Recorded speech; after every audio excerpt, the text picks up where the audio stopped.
Fusion ng dalawa sa pinakapaboritong pagkain ng mga Pinoy ang Friday dish natin ngayon sa Kitchen Hirit. Ito ang sopas con lechon. Kilala ang sopas tuwing taglamig na balanse ang sangkap at bitaminang makukuha. At ang lechon tuwing may pista at okasyon. Kaya naman tiyak magiging patok sa panlasang Pinoy ang dish na ito. Tutok na mga kapuso, let's cook the all-new food fusion, ang sopas con lechon.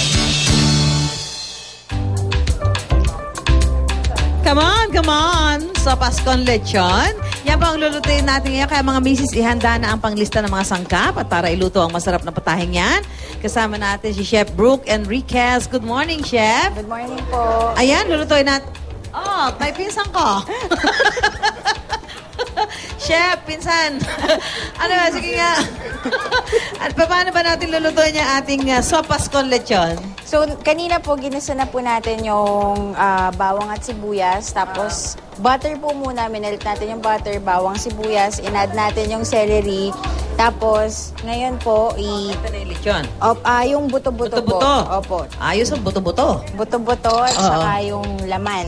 Yung laman. Ako, yan. Yes. So, kailangan na pang gisa nyo dyan butter para mas malasa, hindi Yes, ba? opo. Chef. Okay. So, itong niluto mo na to at dapat may celery. Bakit may celery? Nilagyan na po natin kanina pagkatas ng bawang at... celery na yes. rin na. Tapos okay, sunod pampabango sa... yun, tapos sunod dito sa laman yung bell pepper. Bell pepper. Tapos, Carrots. i-add na natin yung carrots, yung cabbage, Yan. tapos Sarap lagyan na. natin ng tubig. Yes, tubig. Tubig. Pagkatapos, pag nalagay na yan, napagsama, halo-halo na yung mga ingredients na yan, Chef Brooke. Lagyan na natin ng cubes ng Cubes. pork Chicken. cubes since Pork. yes, Pork. since ang gamit natin ay lechon. So pork ang ilalagay natin. Yun. Pampalasa pa rin yan. Yes. Yun. Ang pagkatapos ng chef, Tapos pag kumulo na siya, actually ilagay muna natin yung Noodle. yung noodles.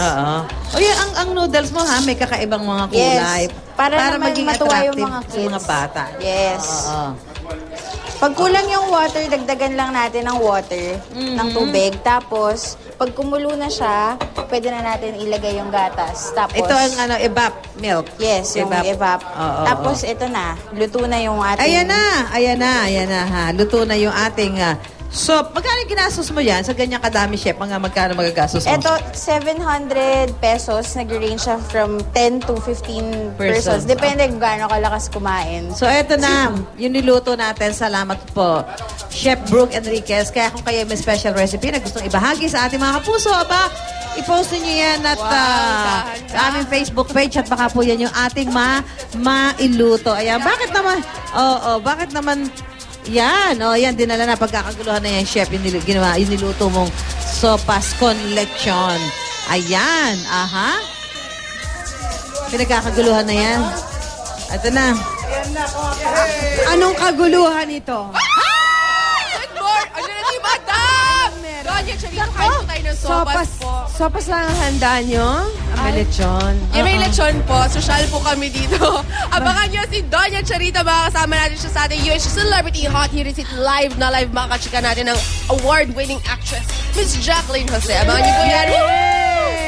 O, dyan lang kayo, kakain muna kami dito. Magbabalik pa ang Unang